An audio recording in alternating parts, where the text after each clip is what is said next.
अगर घर में उसको कुछ नहीं मिले खाने को तो बंदरों को खिलाता है, अगर पुराना हो तो बंदरों को खिलाता है, नहीं तो मटके फोड़ के चला जाता है। माखन का इस श्लोक में नहीं है, अन्य श्लोक में माखन का लिखा है, इसमें दूध और दही का नाम दो लिखा है। पयः दधी, और फिर लिखा है द्रव्य अलभ्य, जब कुछ खाने को नहीं मिलता है तो मटके तोड़ के जाता है। एक और लीला लिख रहे हैं,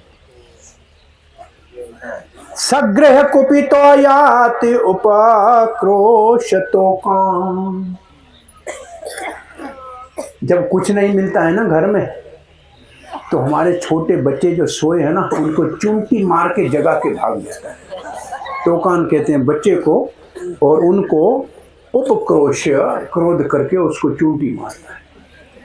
तो यशोदा ने कहा क्या क्या कैसे मारता है, क्यों मारता है?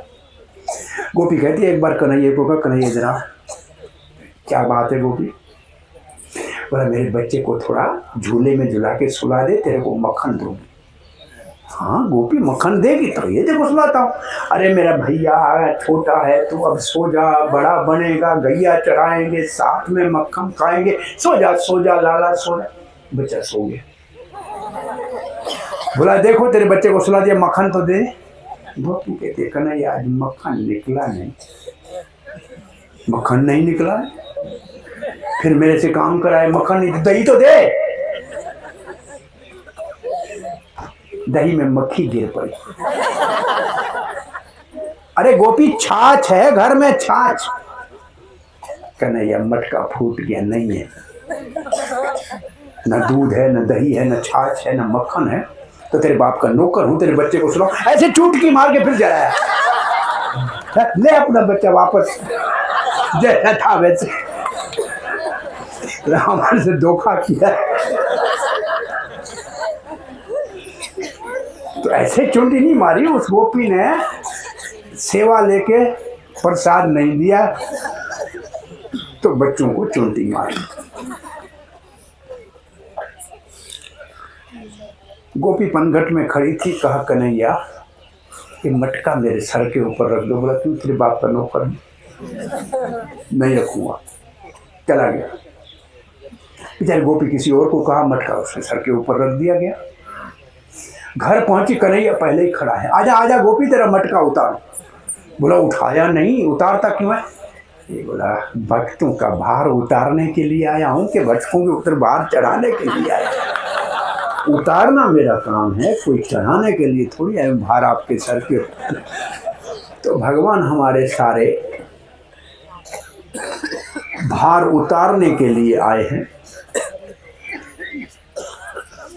सो भगवान श्री कृष्ण की ये बाल लीलाएं अति मधुर, इतनी मधुर है कि माखन चोरी करते करते बड़े होशियार हो गए थे वो। गोपियों को भी अच्छा लगता था, वही खुद बुला के आती थी, बुलाने जाती थी, ले आती थी, और चोरी करने के लिए प्रेरणा भी देती थी, फिर उनको पकड़ने का भी प्रयास करती थी। तो गोपियों ने एक दिन षड्यंत्र बना के सलाह किया सबने आपस में कि आज कन्हैया को मेरे घर में आएगा तो मैं पकड़ के बांध लूंगी, फिर आप सब आना, ले चलेंगे।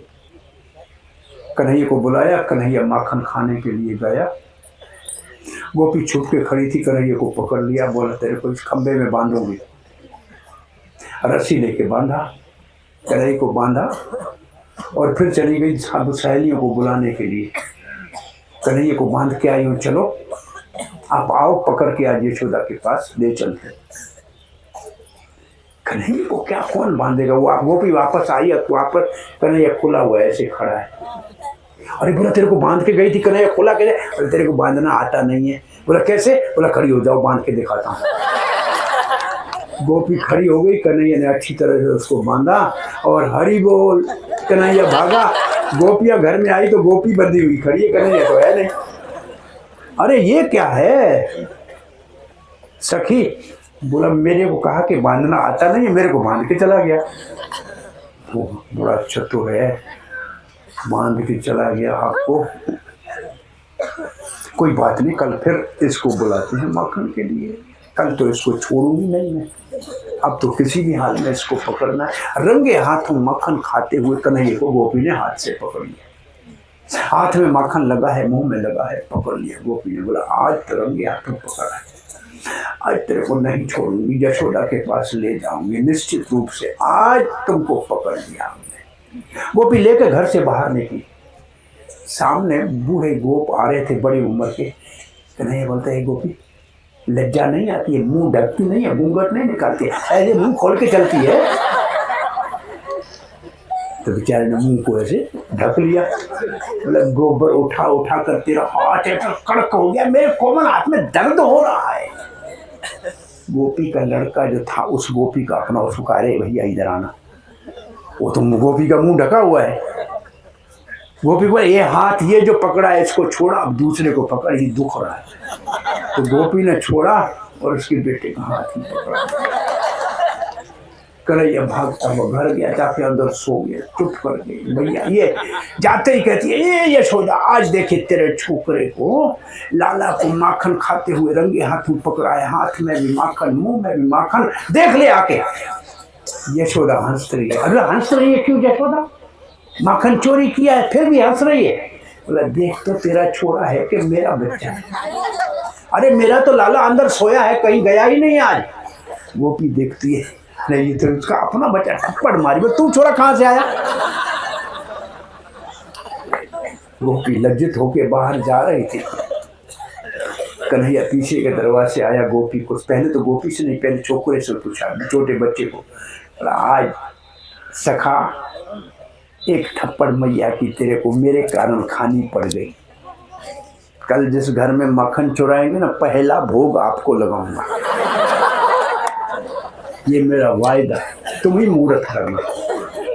थप्पड़ सखा के लिए खाई क्या हुआ। फिर गोपी की ओर देख के कहा सुन गोपी, आज तेरे बच्चे का हाथ दिया था ना, कभी और किसी गोपी ने मुझे पकड़ा तो तेरे पति का हाथ पकड़ा दूंगा।